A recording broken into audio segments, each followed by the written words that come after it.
romande avec les plateformes d'emploi jobup.ch, jobs.ch et jobscout24.ch. On est ravis de vous avoir avec nous aujourd'hui. Aujourd'hui, on va parler de marque employeur et d'offres d'emploi. Et j'ai le plaisir d'accueillir Fanny Combat pour aujourd'hui. Et aujourd'hui, je serai votre modératrice. Je vous envoie tout de suite le lien de mon profil LinkedIn pour me suivre et recevoir directement l'invitation pour les prochains webinaires, puisqu'on organise un webinaire par mois. Avant de commencer, quelques petites informations pratiques. Je sais, c'est un petit peu chiant, mais comme ça, au moins, c'est fait. Ce webinaire est enregistré et nous vous enverrons le replay par email demain. N'hésitez pas à poser également toutes vos questions dans l'onglet questions. Comme ça, moi, je les reçois directement sur mon ordinateur et après, je pourrai les prendre pour la session des questions-réponses qui se tiendra à la fin du webinaire. Pour nous assurer que tout fonctionne bien, est-ce que vous pouvez nous dire dans le chat que vous nous voyez bien, que vous nous entendez bien? Comme ça, on sait qu'on peut démarrer et qu'on est tout bon. J'attends vos retours dans le chat, mais en attendant, Fanny, je te laisse te présenter. Je suis vraiment ravie de t'accueillir aujourd'hui. Merci Mylène, je suis contente d'être là aussi avec vous tous. Donc Fanny Combat, effectivement, je suis spécialiste experte marque employeur depuis une quinzaine d'années maintenant et depuis 6 ans avec l'entreprise Combat Consulting où on accompagne différentes entreprises sur le développement de leur marque employeur. Et un constat qui a été fait, je dirais, ces 12 derniers mois, c'est à quel point les offres d'emploi sont cruciales dans les questions de marque employeur. Et quand on réfléchissait avec Mylène sous quel angle prendre ce webinaire, on s'est dit que c'était extrêmement pragmatique, concret et que ça servait la marque employeur d'aborder ces questions d'offres d'emploi. Donc, ravie d'en parler aujourd'hui avec toi, Mylène, et avec vous présents. Et tout fonctionne bien, j'ai eu la confirmation, donc c'est tout, on peut démarrer. On est content. Alors, je vais prendre la souris. Si je clique ici, ça ira mieux. Voilà, donc le thème aujourd'hui, comme vous le savez, c'est marque employeur sans paillettes. Il y en a certains qui me connaissent aussi avec cette expression de marque employeur pas de paillettes, ça veut dire dans l'authenticité. Et dire que peut-être c'est l'offre d'emploi là où tout débute et qu'on commence à présenter sa marque employeur. Avant de rentrer dans le vif du sujet, pour ceux qui ne connaissent pas Combat Consulting, comment vous ne connaissez pas? On accompagne justement les entreprises dans différentes phases de la marque employeur, en commençant par l'audit, création de l'EVP, de la promesse employeur.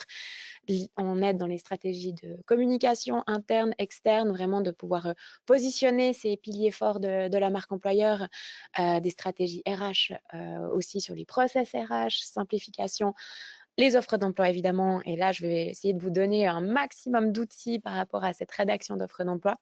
Réussir l'onboarding, qui est clé et ce cœur dans la marque employeur. Les programmes ambassadeurs, notamment aussi LinkedIn. Et les questions de culture, parce que c'est au cœur de la marque employeur. Je ne vais pas aller beaucoup plus loin.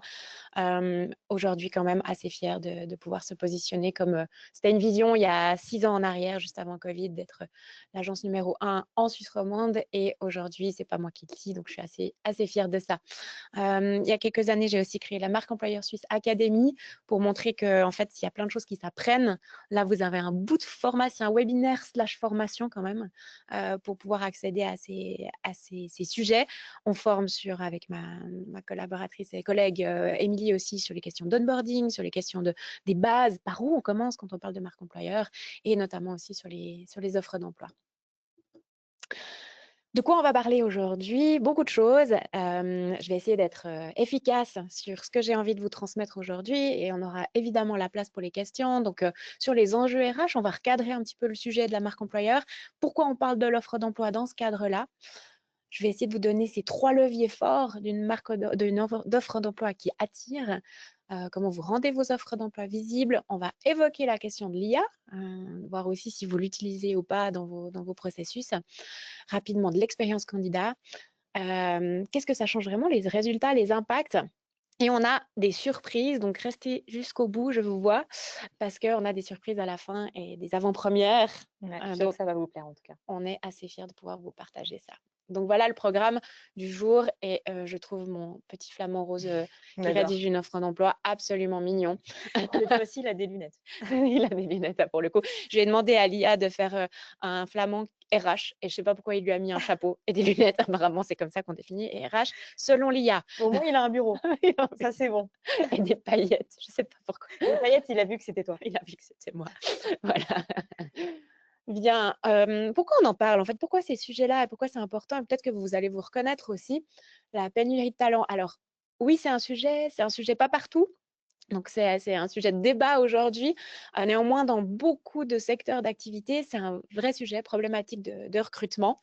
Dans quasiment tous les secteurs, d'ailleurs, JobCloud publie régulièrement aussi des datas par rapport à ça. Donc je vous invite à aller voir leurs chiffres parce que c'est assez représentatif. Moi, ce que je trouve intéressant, c'est aussi de voir qu'il y a un grand taux de déclin, même après signature. Donc des candidats qui ont déjà signé et qui tout d'un coup se rétractent parce qu'il y avait, entre guillemets, mieux ailleurs. Donc c'est le cas, c'est ce qu'on vit aujourd'hui, pas tout le monde, mais pour certaines entreprises. Donc maintenant, qu'est-ce qu'on peut faire pour se démarquer? Et question à vous déjà dans le chat, est-ce que vous avez un irritant quand vous recrutez? Donc quel est votre plus gros défi? A, est-ce que c'est le manque de candidature? Comme ça, on voit un peu où vous en êtes. Est-ce que c'est B, les candidatures qui ne sont pas alignées à ce que vous cherchez, mais vous en avez suffisamment? Ou est-ce que c'est des candidats qui décrochent en cours de route ou qui répondent plus ou que voilà, vous avez identifié comme étant bons, mais qui sont plus là? Donc attention à vos claviers, le plus grand irritant A, B ou C. On se réjouit de vous lire parce que je pourrais aussi peut-être un peu orienter certains points en fonction de vos Donc, réponses. commentez juste A, B ou C en fonction de votre réponse. Donc, A, le manque de candidature. B, les candidatures pas alignées. C, les candidats qui décrochent en cours de route, ne répondent plus ou sortent du processus. Il y a des gens qui répondent? Oui, c'est en cours. Alors, je regarde. Donc, on a beaucoup de B et un petit peu de A. Ok, très bien. Et merci du coup de ces réponses-là parce que ce qu'on va essayer de travailler ensemble aujourd'hui, c'est justement comment vous mettre en avant, vous présenter pour justement avoir des candidatures plus alignées qui correspondent à qui vous êtes, à votre marque employeur. Vous verrez aussi un peu ce que c'est cette question de marque employeur et qui ne soient pas complètement à côté de la plaque. Ça ne va pas résoudre tous vos problèmes. On n'est pas là pour donner la baguette magique. Si ça existait, vous en serez très clairement au courant. Mais en tout cas, de pouvoir avoir des méthodologies. Une slide un petit peu dense, on va dire. Vous pouvez sans autre prendre aussi des captures d'écran si jamais. Celle-là, je l'utilise aussi devant les conseils d'administration. Je suis souvent mandatée par les conseils d'administration ou les directions générales pour juste comprendre qu'est-ce que ça englobe quand on parle de marque employeur. Je vais essayer d'être assez concise et claire. Tout d'abord, si on ne sait pas que l'entreprise existe, on ne peut pas savoir qu'elle a un besoin de recrutement. On ne peut pas savoir qu'elle a des offres d'emploi. Donc, on travaille sur des questions de notoriété. Vous connaissez peut-être ce funnel, cet entonnoir qui vient à l'origine du marketing. Donc, on travaille sur ces questions de faire rentrer les candidats tout en haut par cette entrée de notoriété.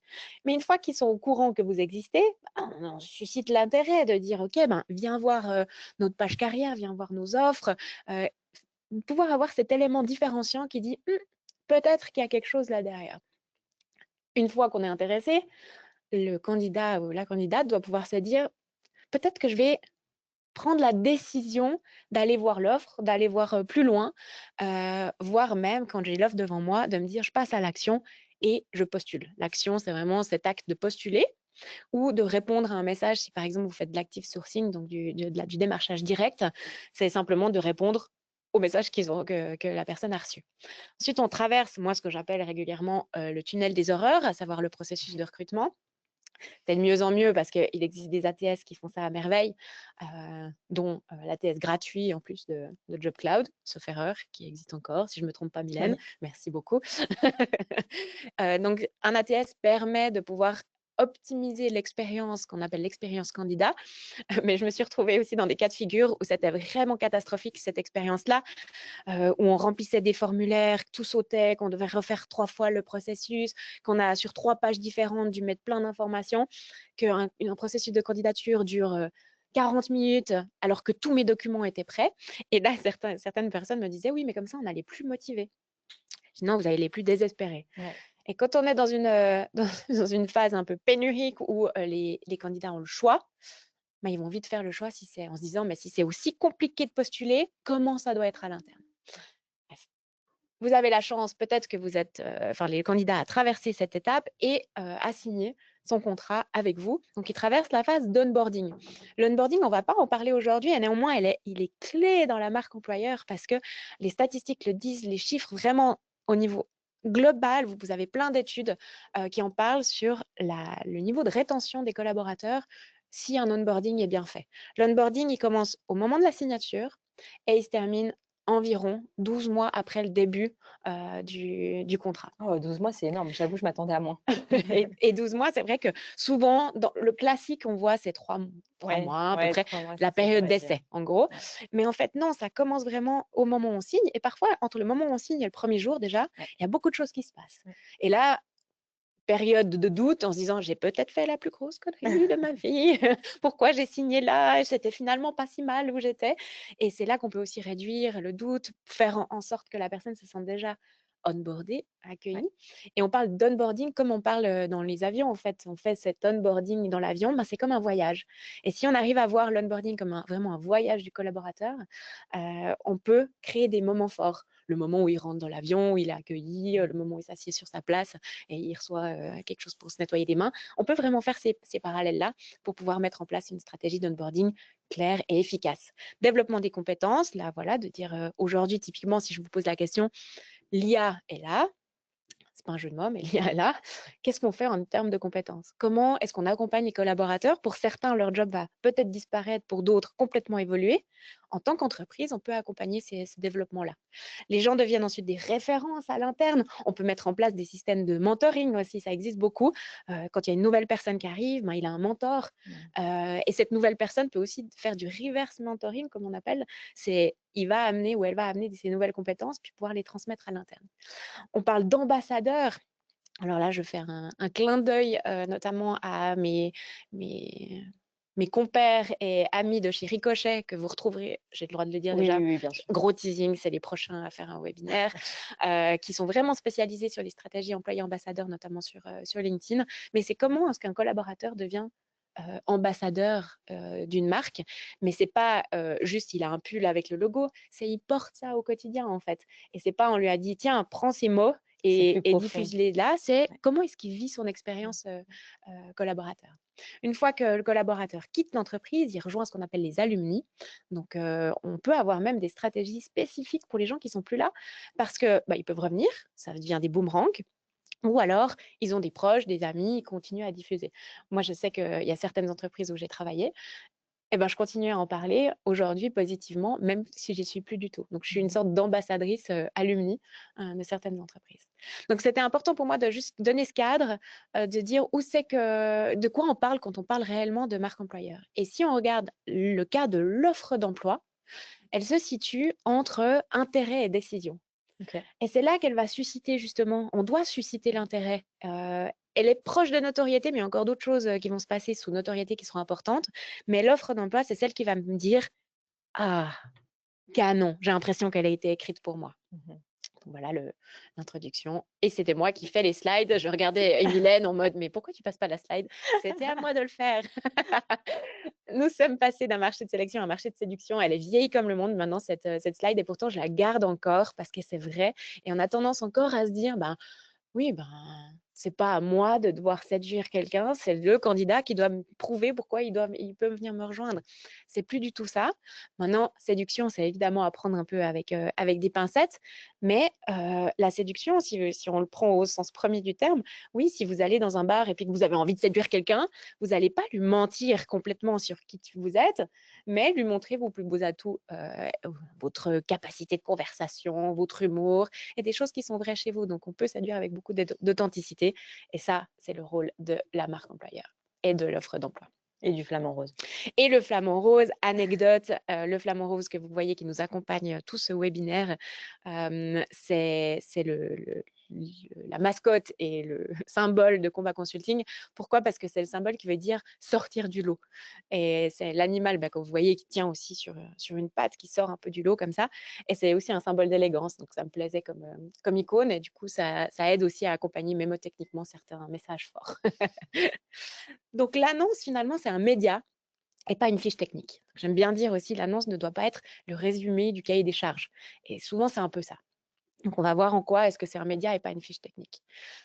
Donc, ça va, comme on disait, attirer les bons profils. Donc, la marque employeur, vous l'avez compris, c'est comment je retiens avant tout les collaborateurs. Si je vous faisais un webinaire sur la marque employeur en général, on aurait commencé sur comment retenir et ensuite comment attirer. Là, c'est spécifique sur l'attractivité.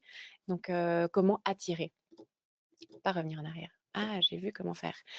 44% des PME suisses peinent à recruter et jusqu'à 83% peinent à recruter des profils spécialisés. Donc, ça, c'est de la data JobCloud en l'occurrence. Les candidats choisissent autant que vous les choisissez. Donc, ça, c'est aussi important de le garder. Et une offre trop froide ou une page trop lisse, un accueil raté, comme on parlait d'onboarding, et là, le profil peut partir ailleurs. Ouais. Je ne sais pas exactement combien il y a d'offres d'emploi, par exemple, sur JobUp à l'instant T. Ça se compte en milliers. Voilà, merci Mylène. Comment vous pouvez sortir du lot quand il y en a des milliers autour de vous? Et c'est ça le job, en fait, d'une offre d'emploi.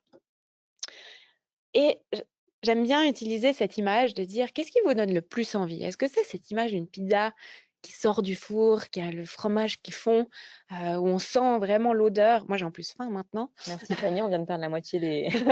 Non, je rigole. Qu'est-ce qui vous donne le plus envie? Est-ce que c'est ça, une vraie photo d'ailleurs, ou est-ce que c'est le tableau des valeurs nutritionnelles? Et aujourd'hui, on a beaucoup d'offres d'emploi qui ressemblent plus à un tableau des valeurs nutritionnelles. Alors, ça ne veut pas dire que c'est mal. Je donnais encore une conférence la semaine dernière où quelqu'un me disait « Non, mais moi, dans mon équipe, ils préfèrent le tableau des valeurs nutritionnelles. » Donc oui, effectivement, ça peut correspondre. Mais est-ce que vous connaissez votre public cible? Est-ce que vous avez identifié à qui vous vous adressez? Est-ce que vous cherchez plutôt des ingénieurs? Est-ce que vous cherchez plutôt des créatifs, des postes plus admin, des postes plus en production? Ben, ces réponses-là vont pouvoir vous définir, est-ce qu'on est plutôt sur la pizza qui sort du four ou est-ce qu'on est plutôt sur le tableau des valeurs La nutritionnelles? pizza est un peu plus émotionnelle quand même, hein. Un peu plus, moi, elle me donne plus faim, mais j'ai aussi un profil qui est plus orienté pizza qui sort du four que tableau des valeurs nutritionnelles.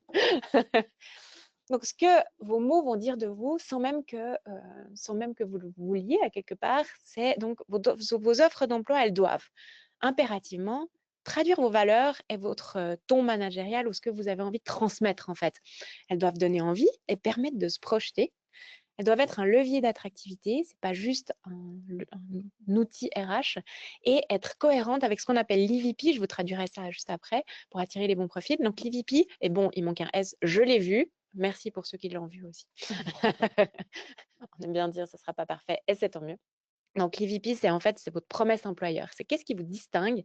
C'est ce qui répond à la question pourquoi il fait bon de travailler chez vous et pourquoi nous choisir, nous, comme entreprise et pas le voisin. Donc ça doit transpirer en fait à travers votre offre.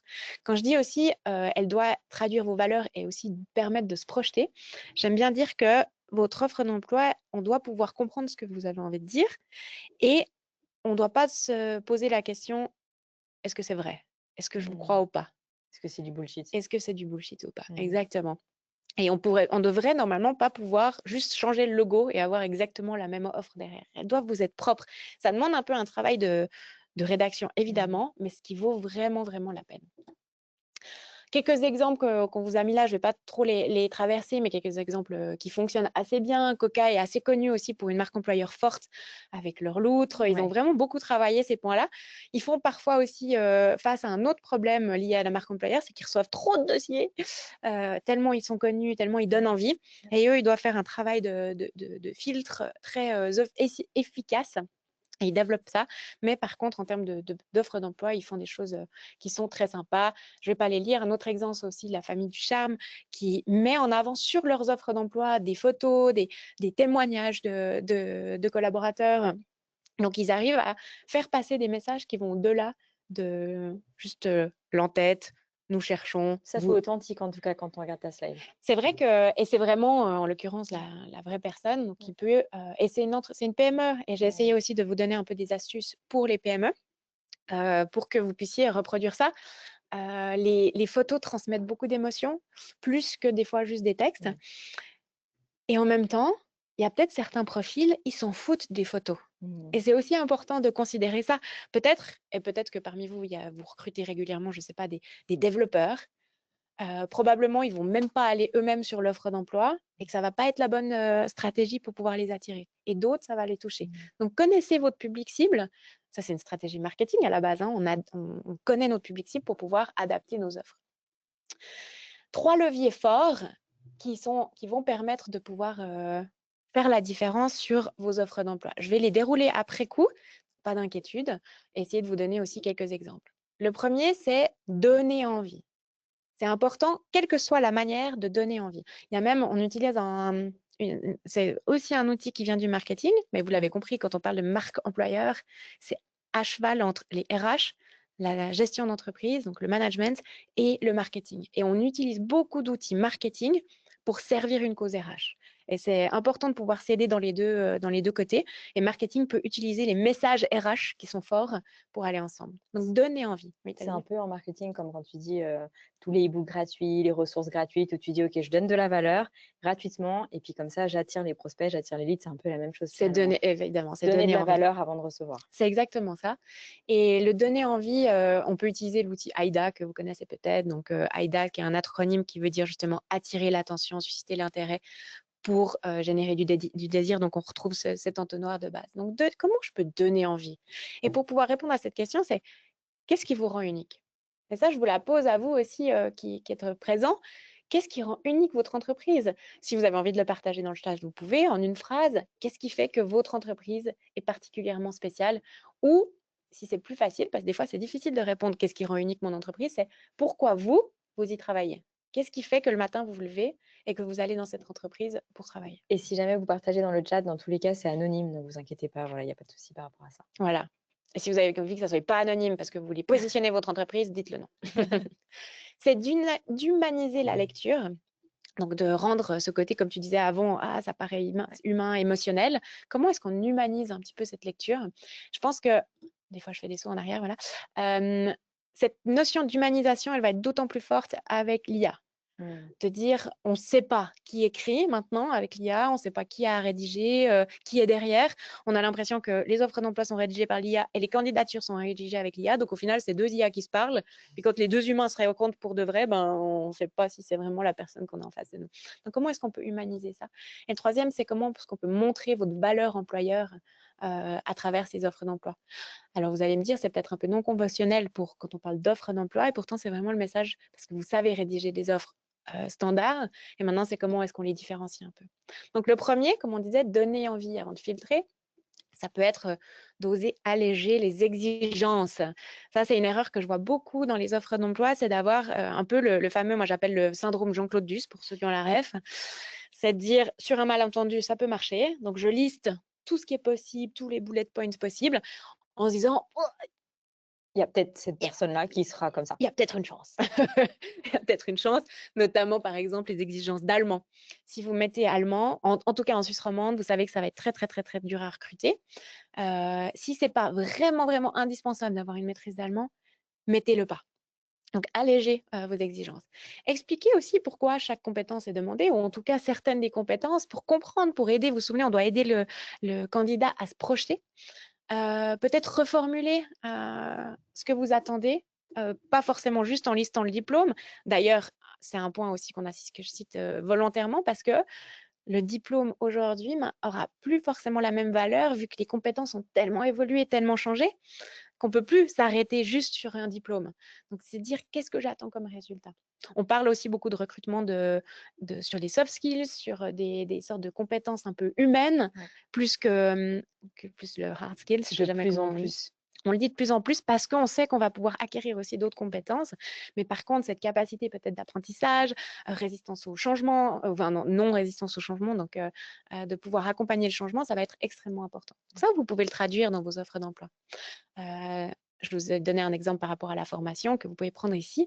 Donc, c'est surtout de ne pas oublier que les candidats cherchent, ce n'est pas un intitulé, mais c'est un sens. Et ce n'est pas vrai uniquement pour les nouvelles générations. On dit que c'est que la Gen Z ou je ne sais quelle lettre de l'alphabet cherche du sens. Non, 100% des gens cherchent du sens. Mais c'est comment est-ce que je peux le faire traduire aussi à travers ces points-là. Et encore un point par rapport à alléger les exigences ou les bullet points. Ça, c'est pour des questions un peu de diversité. Si vous avez envie de pouvoir recruter des profils aussi, plus de profils féminins, ça a été prouvé maintenant que c'est comme ça. Je ne sais pas pourquoi c'est comme ça, mais c'est comme ça. Une femme va postuler à une offre d'emploi si elle correspond à 100% des bullet points, des critères. Moi, je dis toujours 120% parce qu'on se rajoute encore un critère en disant « je pense qu'il cherche ça et je ne l'ai pas ».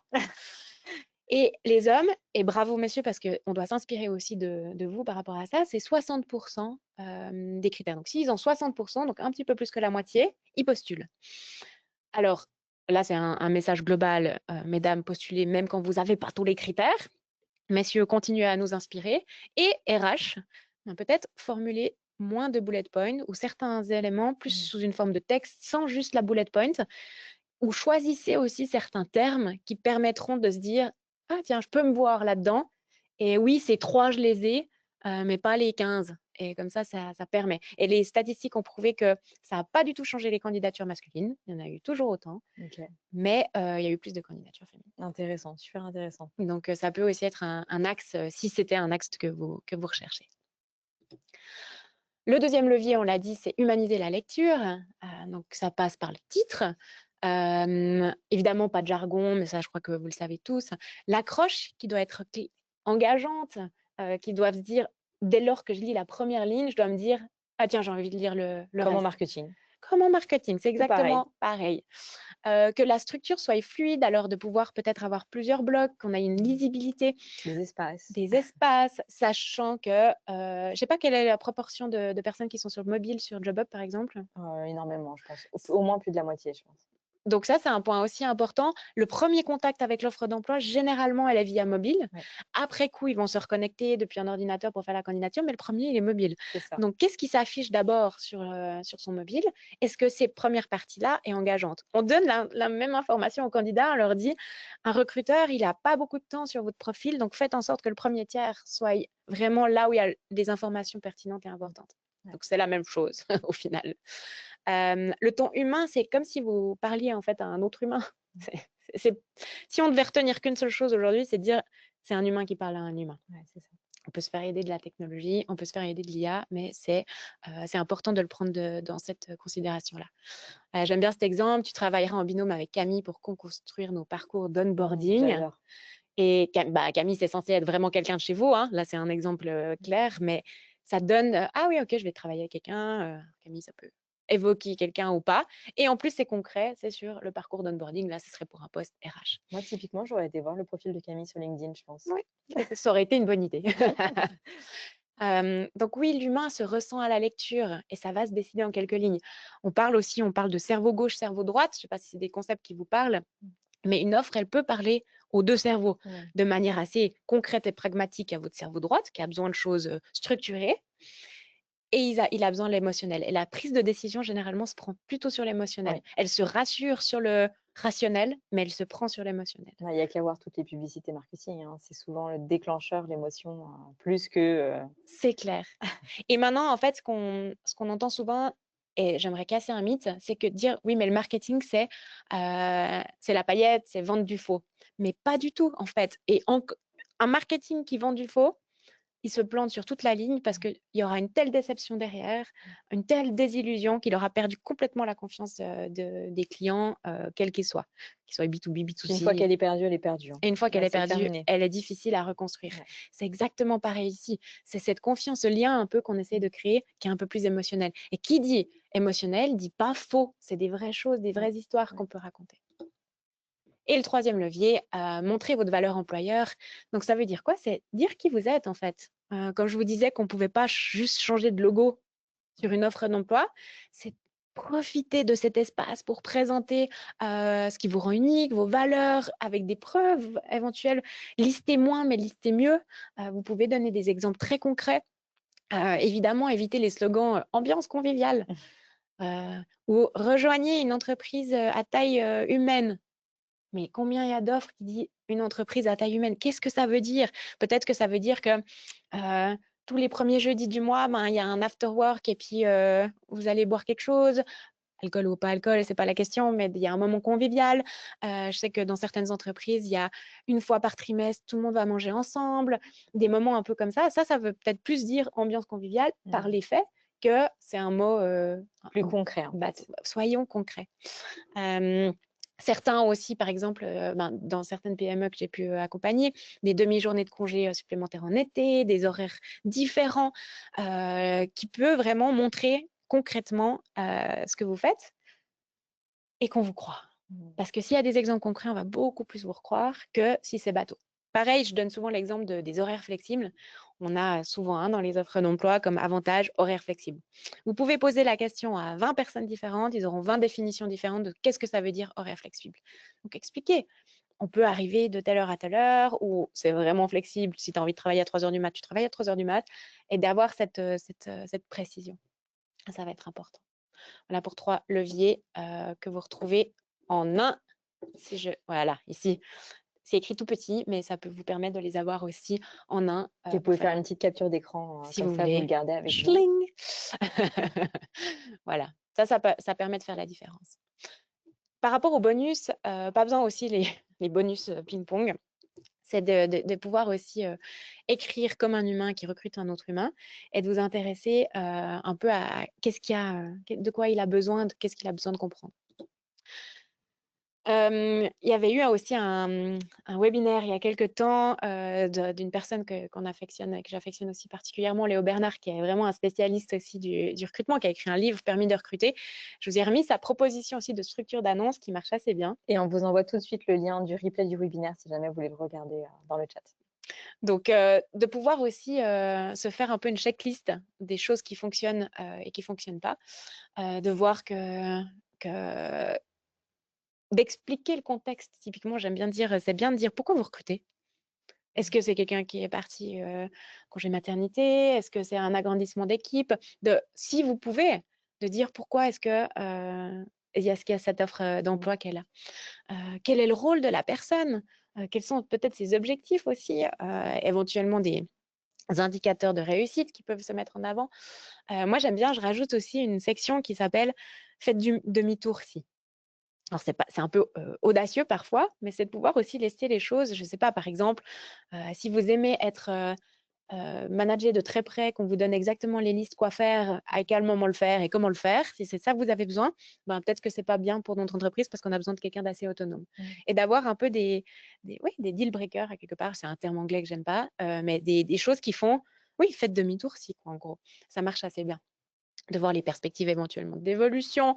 On sait que les gens aussi aiment pouvoir se projeter. Le processus de recrutement, on peut l'expliquer dans une offre d'emploi, peut-être en quelques mots, dire qu'est-ce qui vous attend et de pouvoir gérer ses attentes parce que je ne sais pas si vous êtes mis dans la peau d'un candidat récemment, peut-être que c'est le cas, mais c'est beaucoup de stress. Dur, ouais. On met beaucoup. En plus, Mylène, tu échanges beaucoup avec des candidats. Je ne sais pas si tu veux dire un mot par rapport à ça. Oui, bah, en fait, souvent, ils se plaignent qu'ils n'ont pas de réponse, que les délais sont très longs, que c'est très opaque. C'est une recherche qui peut prendre plusieurs mois. Il y a aussi le stress financier, le stress de se dire mais quand est-ce que je vais trouver? Et en même temps, ils sont hyper motivés et ils sont chez eux. Enfin, la recherche d'emploi, ouais, psychologiquement, c'est un processus qui n'est pas évident. Ouais. Non, c'est pas simple. Et vous pouvez adoucir un petit peu ça en expliquant le processus, d'une part, et en utilisant des outils qui vous permettent de répondre à 100% des candidatures. Et la marque employeur passe aussi vraiment par ça. Aujourd'hui, on ne peut pas ne pas répondre à 100% des gens. Ce n'est pas une option. Ouais. Et une des choses, et là je vous le dis aussi qui n'est pas sur la slide, mais qui est vraiment une erreur à ne pas faire, c'est de noter sur l'offre d'emploi, seuls les profils correspondants recevront une réponse. Je comprends pourquoi vous le faites, je comprends pourquoi beaucoup d'entreprises le font. Néanmoins, ça fait vraiment passer un message du On n'a pas le temps. on n'a pas le temps, on n'a pas envie de On est prendre le temps. débordé. Et on ne va pas prendre le soin de répondre. Alors certes, vous allez recevoir des candidatures qui sont complètement à côté de la plaque. Mais avec les outils aujourd'hui, avec des ATS même gratuits, vous pouvez répondre à 100% des candidatures et avoir vraiment une valeur là-dessus. Donc ça, c'est important. Et n'oubliez pas le call to action, ce qu'on appelle donc le passage à action à la fin. Moi, j'aime bien rajouter aussi, si cette offre ne correspond pas à ce que vous cherchiez, suivez-nous sur les réseaux, sur LinkedIn, abonnez-vous. Sur JobUp, on peut s'abonner aux entreprises, recevez les prochaines, etc. Et puis comme ça, vous ne perdez pas pleinement la personne qui a quand même eu l'effort de tout lire. Donc ça peut être encore une manière de ne pas perdre la personne. Ouais, puis de rester en contact, de s'ouvrir et de créer un lien. C'est ça, exactement. Quelques exemples aussi, notamment, on a essayé de chercher des exemples de PME notamment. Donc là, c'est le cas d'une entreprise en Gruyère, Mort en construction métallique, qui présente aussi d'une manière un peu différente ses offres d'emploi. Et vous voyez sur la droite aussi, avec quelques visuels, donc vous retrouvez vraiment le titre. Chaque offre d'emploi est dédiée sur une page qui permet aussi de pouvoir avoir un rendu. C'est aussi possible d'avoir ces rendus suivant comment vous êtes présent sur JobUp, mais de pouvoir dynamiser, par exemple, votre portrait d'entreprise en parallèle ou votre page carrière. Ça permet de pouvoir donner plus. On dit, on a envie de donner à manger en fait à ces personnes qui ont soif de vous connaître mieux. Et plus vous allez donner d'essence, de matière à consommer, plus les candidatures vont être aussi adaptées à ce que vous cherchez. Si vous avez 3 lignes et c'est tout, bah forcément, vous aurez des candidatures qui ne sont pas du tout adaptées ou alignées avec qui vous êtes et avec ce que vous cherchez. Donc, mettez en avant votre culture. N'oubliez pas la section aussi vos avantages. Qu'est-ce que vous proposez? Même si vous avez l'impression que ce n'est pas beaucoup et que ça ne correspond pas à ce que Google offre, vous n'êtes pas Google, on n'est pas Google, personne n'est Google ici. Enfin, peut-être qu'il y a Google qui nous regarde, ça m'étonnerait. C'est cool. Mais soyons aussi réalistes. Et généralement, ce qu'une PME peut offrir, n'importe quelle entreprise, mais particulièrement les PME, c'est cet esprit justement plus, alors je vais dire familial, même si vous n'êtes pas une PME familiale, mais il y a un peu ce cœur, ce feu, cette ambiance, cette culture d'entreprise qui est forte, qu'aucun avantage pécunier ou environnemental ne peut offrir. Ouais. Et ça, c'est distinctif. Moi, j'ai eu parlé avec des gens qui sont typiquement, que ce soit dans l'industrie, dans la construction, qui me parlaient, ils étaient dans des entreprises de 10, 15, 20 personnes, mais ils avaient des étincelles dans les yeux quand ils me parlaient de leur job, de leur entreprise. J'étais, c'est ça que je veux capturer en fait. Donc, on faisait aussi des films, des reportages, des photos, des choses comme ça, juste pour capturer cette essence de ces gens qui font votre entreprise. Et c'est eux les pépites. C'est eux que vous pouvez mettre en avant. Et aussi à travers une offre d'emploi. Manière aussi, donc vous avez l'offre d'avant et une manière de pouvoir la décliner visuellement aussi sur d'autres canaux. Donc, admettons, vous postez votre offre sur votre site carrière, il est repris sur JobUp. Donc là, c'est l'offre globale. Mais ensuite, vous avez plein de réseaux sur lesquels vous pouvez les diffuser, que ce soit LinkedIn, que ce soit Instagram, que ce soit n'importe quel réseau que vous avez identifié qui est bon. Et là, de mettre en page un peu différemment pour capter l'attention. Vous vous souvenez, c'est le premier point d'intérêt, c'est comment je capte l'attention. Et est-ce qu'un gros PDF avec plein de textes capte vraiment l'attention? Peut-être pas. Alors qu'il y a peut-être différentes manières de pouvoir humaniser, mettre en avant des gens. Si vous faites ça, faites des vraies photos de chez vous. C'est des vraies images que vous voyez ici, même si elles ne sont pas parfaites, elles ne sont peut-être pas toutes sexy. Là, je les trouve très bien, Elles sont très bien. mais ça peut être le cas. Vous dites, je ne sais pas si je peux. Faites-le parce que ça sera beaucoup plus criant d'authenticité que si vous allez télécharger une image sur. Et si vous n'avez pas de graphisme, vous pouvez toujours utiliser Canva, pas d'excuses. Exactement, il y a plein de manières de pouvoir le faire. Ça, si vous téléchargez un document en PDF puis que vous l'uploadez typiquement sur les réseaux comme LinkedIn, ça vous fait un diaporama. Et donc, c'est des slides que vous pouvez passer, donc des diapos que vous pouvez passer. Petite astuce. Un exemple aussi que j'aime bien donner, qui est sorti il y a quelques mois en arrière d'une PME, toute petite entreprise en Valais, donc Lation Frères. Ils ont 420 abonnés, donc ils sont vraiment petits.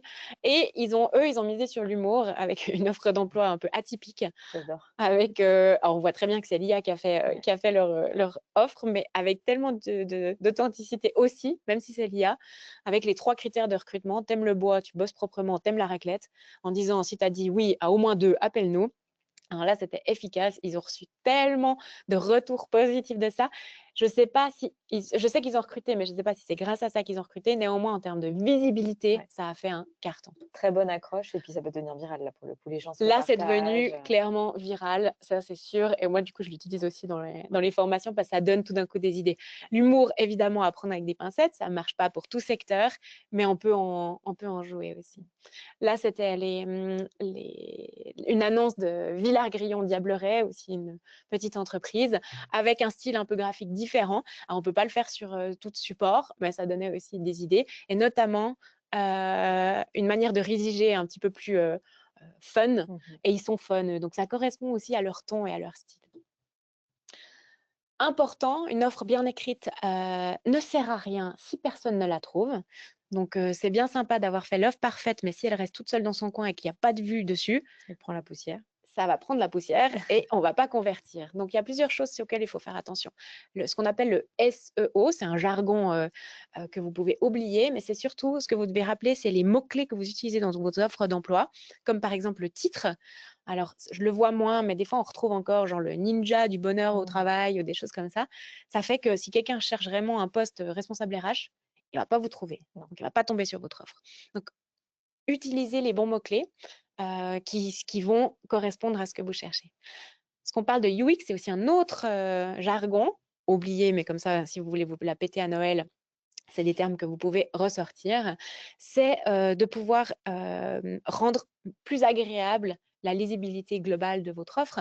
Ça peut être une question de longueur, mais surtout, alors JobUp le fait très bien, mais si vous avez d'autres plateformes, faire attention qu'il y a bien les boutons postulés, qu'ils soient clairs, qu'ils soient visibles et qu'on ne peut pas passer à côté. Donc, si vous avez une page carrière, faites attention que les boutons soient très visibles.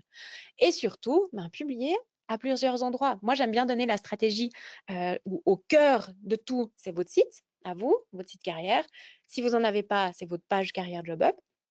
Et ensuite, vous faites rayonner tous les médias autour pour qu'ils convergent là-dessus.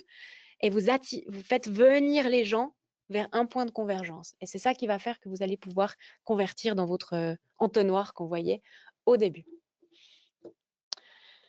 Un point rapide sur l'IA, ce n'est pas une baguette magique, mais ça peut être une alliée qui peut vous aider à décrocher un petit peu cette page blanche, de vous dire comment je peux faire.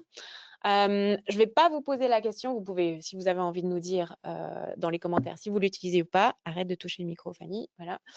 Mais en Suisse, c'est sûr que c'est 77% des personnes qui utilisent l'IA dans un contexte professionnel, donc les gens l'utilisent autour de vous. Donc la première chose que j'aimerais vous dire, c'est si vous êtes RH dans une entreprise ou tout court dans une entreprise, gérer cette question-là, parce que ça a plein d'implications, ça a des implications aussi de protection des données, d'accompagner à l'utilisation. Maintenant, dans le cadre de l'offre d'emploi, ce qu'on recommande, c'est de pouvoir se dire, ça vous aide à faire le premier jet, ça peut vous aider à reformuler ou à dire est-ce que tu peux m'aider à ce que cette offre elle soit plus inclusive, qu'elle soit plus adaptée à ce public cible-là, qu'est-ce que tu ferais, qu'est-ce que tu changerais, mais on ne recommande pas de faire de copier-coller, on recommande de quand même faire relire à un candidat ou à un collaborateur chez vous qui fait déjà ce métier. On recommande de faire des choses pas génériques, donc évitez le rédige-moi une offre d'emploi, bam, pour tel poste, faites des choses spécifiques et impliquez vraiment l'équipe pour pouvoir arriver à un résultat qui est pertinent. Et dernier point, notamment sur ces questions d'offres d'emploi, c'est l'expérience candidat. On en a parlé un petit peu au début, mais c'est la première preuve de votre culture interne. Comment vous traitez les candidats, c'est un miroir de comment vous traitez vos collaborateurs et vos clients, in fine. Ouais, très souvent, en général. C'est très similaire. Donc, c'est important de pouvoir prendre ça. Donc, si possible, votre processus de candidature devrait durer moins de 5 minutes. Donc, si la personne, elle est tout près, évidemment, ce serait l'idéal. Ce serait bien de ne pas avoir plus de 10 champs obligatoires. C'est un grand maximum. Grand maximum. Beaucoup, hein. C'est déjà énorme, mais j'en ai vu 25. Ouais. Donc, c'est pour ça que je dis ça. L'accusé de réception, vous pouvez le personnaliser, mais ayez-en un. Soyez transparent sur les étapes. Et la réponse à toutes les candidatures, on l'a dit.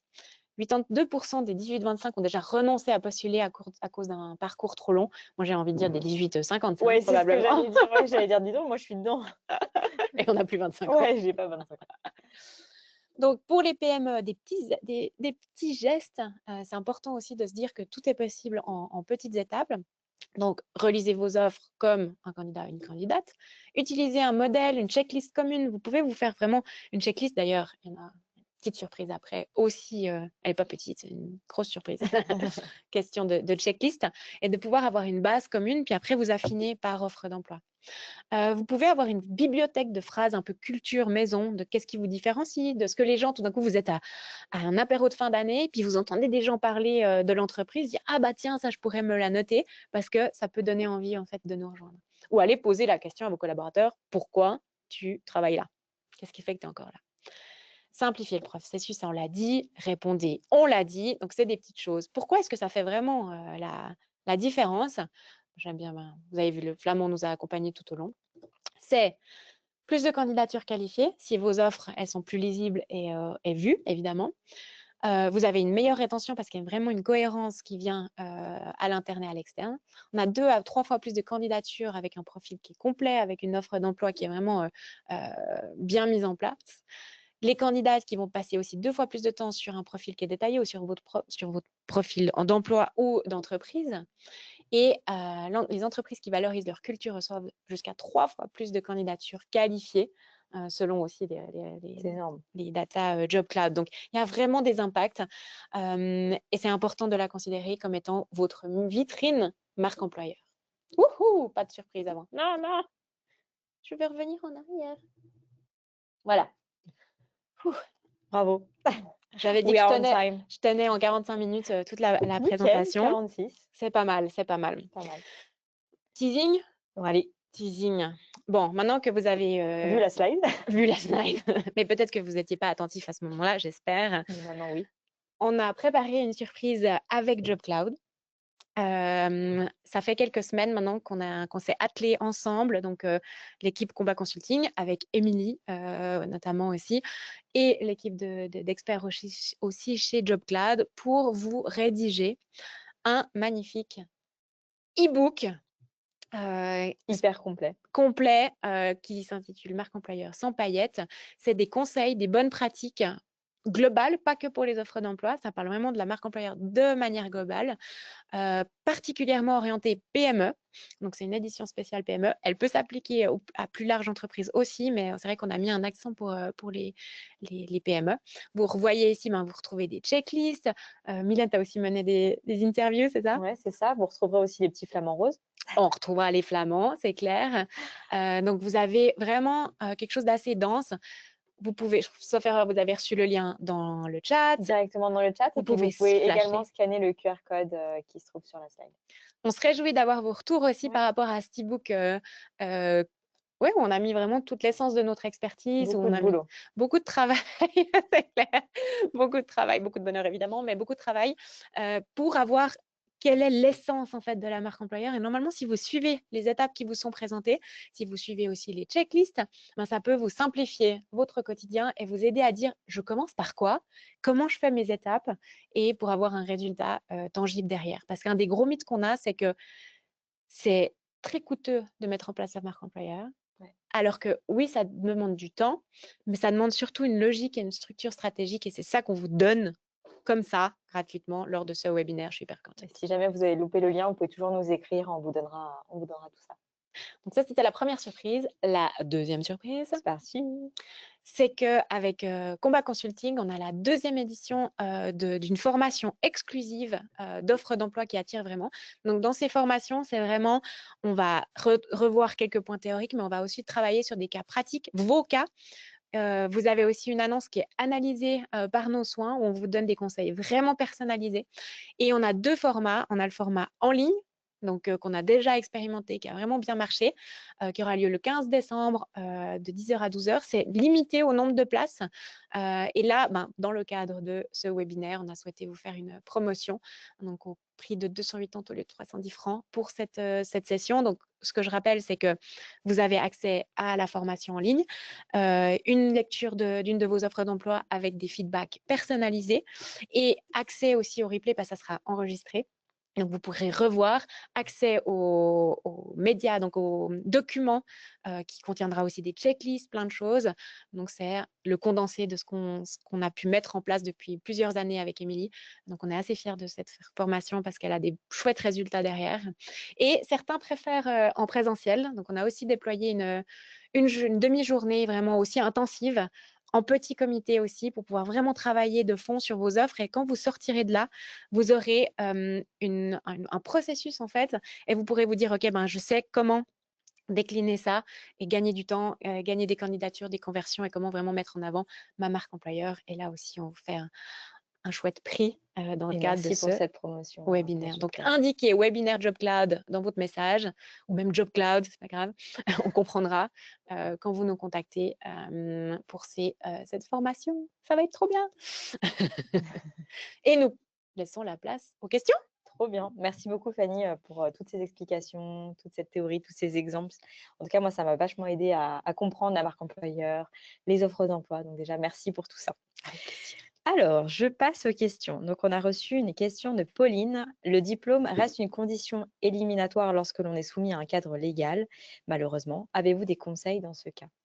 C'est clair qu'il y a certains cadres où c'est pas négociable, où on ne peut pas faire autrement. Donc là, Notamment pour la Pauline, médecine, j'imagine? il y a Ouais. plein de secteurs où c'est non nég et d'un côté, heureusement, typiquement Oui, médecine, oui, voilà. C'est pour ça que heureusement. cet exemple m'est venu en tête tout de suite. Mais si je comprends bien, Pauline est candidate du coup, hein?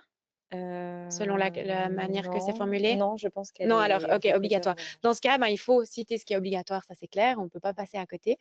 Et ça mérite d'être enrobé ou enrobé, que d'être accompagné, pas enrobé, mais accompagné d'autres éléments qui ne sont pas que les éléments obligatoires sur l'offre d'emploi. Typiquement, ben, si on prend le cadre, je sais pas, d'une clinique qui recrute, qu'est-ce qui différencie cette clinique?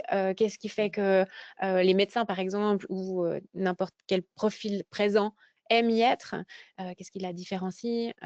Comment est la culture de cette clinique-là? Et ça, on peut vraiment le mettre. Et je ne le vois pas beaucoup dans les offres, notamment dans le médical, par exemple. OK. Je ne le vois pas souvent. Donc, ça peut être une manière de pouvoir mettre en avant. Faire des témoignages aussi de collaborateurs, collaboratrices, des vidéos de gens qui font déjà ce métier-là. Depuis l'offre d'emploi, on peut renvoyer aussi. Alors, on dit qu'il ne faut pas trop renvoyer les gens à l'extérieur parce que du coup, ils ne vont Pour pas garder un postuler. tunnel. Il faut normalement garder un tunnel. Néanmoins, moi, je conseille de temps en temps de tester, de dire ah, mais viens là parce que regarde, on te décrit vraiment notre environnement. Donc, ça peut être quand même des fois une bonne idée d'amener vers un témoignage, vers une explication. Voilà. OK, merci beaucoup. Une autre question de Paul. Quels sont aujourd'hui les critères qui comptent vraiment pour un candidat lorsqu'il lit une offre d'emploi? Est-ce qu'il y a des choses vraiment indispensables? Alors, chaque candidat est différent, c'est clair. Et je ferai une segmentation, en fait, des typologies de candidats. Comme on l'a dit d'abord, qui est votre cible? Est-ce que vous ciblez des ingénieurs? Est-ce que vous ciblez des jeunes diplômés? Voilà, à qui vous vous adressez? Et en fonction de qui vous vous adressez, il y a des choses qui sont non négociables. Si je prends les gens qui viennent plutôt de la tech, développeurs, ingénieurs, etc., certains critères, c'est notamment avec quelle tech vous travaillez. Quel est l'outil de travail? Est-ce que vous êtes sur du Cobol? Enfin, Il y en a, ils veulent pas rejoindre l'entreprise s'il y a cette technologie, par exemple. exactement. Donc là, ça va être un critère extrêmement important, plus que L'allemand. l'allemand, ou plus que est-ce qu'on offre des fruits à midi? Oui. Voilà. D'autres, je vais parler peut-être de certaines nouvelles générations. Oui, il y a le côté, comment est-ce que l'organisation du travail se fait? Est-ce qu'il y a de la flexibilité, dans les horaires, dans les vacances?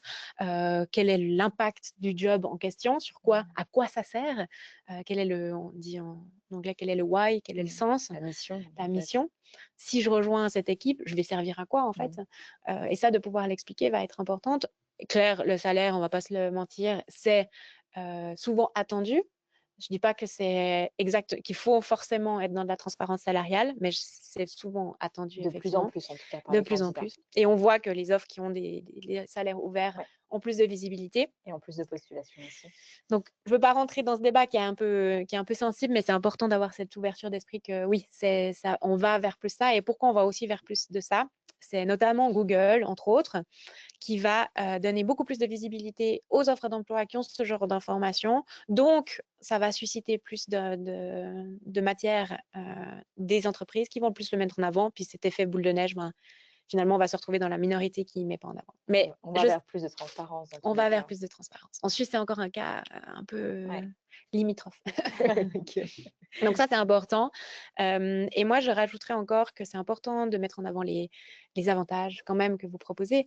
Alors, ça n'a pas besoin d'être la liste au Père Noël, mais de dire qu'est-ce que vous offrez. Souvent, il manque, notamment chez les PME, il n'y a pas cet avantage-là.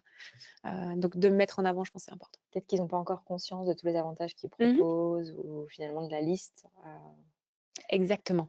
Et vous avez plein, je vous garantis, j'ai même été dans des entreprises où vous avez mais quasiment zéro avantage collaborateur au sens premier du terme, et pourtant ils offraient énormément de Toi, tu en choses. avais trouvé plein. Et moi, j'en avais trouvé plein, exactement. On a une autre question de Xavier. Quels signes de cohérence doivent exister entre l'annonce et le reste de la marque employeur, par exemple les sites carrières, les réseaux sociaux, ce genre de choses? C'est une bonne question. C'est bien quand il y a de la cohérence, c'est bien quand il y a un style un peu où on peut se dire, ah tiens, je reconnais l'univers de cette entreprise de par la manière dont ils se présentent, que ce soit sur un réseau social, sur un site carrière, sur une offre d'emploi. Néanmoins, c'est pas toujours possible. Et quand c'est pas possible, c'est pas non plus gravissime. Si vous n'avez pas pu positionner votre branding et que vous n'avez pas pu contrôler parce que typiquement, il y a certains ATS, c'est impossible. Ouais. On ne peut pas mettre en page comme on veut, on ne peut pas rajouter nos photos comme on veut. Donc, de pas non plus se dire je fais pas parce que j'ai pas pu, c'est pas grave. Mais quand c'est possible, ayez cette cohérence-là et de se dire vous pouvez faire ce qu'on appelle une cartographie de vos médias. Donc, de dire, OK, vous avez votre site web. Sur votre site web, il y a une page carrière. Il y a peut-être les plateformes d'emploi, dont JobUp. Il y a peut-être des réseaux sociaux. Il y a peut-être certains mettent encore dans les journaux. Je sais que typiquement, en Valais, oui, ça marche encore assez bien. Ouais. Donc, quels sont les différents endroits où je suis présent et quelle cohérence j'ai envie de mettre? Ça aide à garder un peu le cap. Super. Je regarde l'heure, je suis désolée, je ne vais pas pouvoir prendre toutes vos questions, je vais en prendre une dernière. Une question de Julie. Quels indicateurs suivre pour déterminer si une annonce fonctionne vraiment?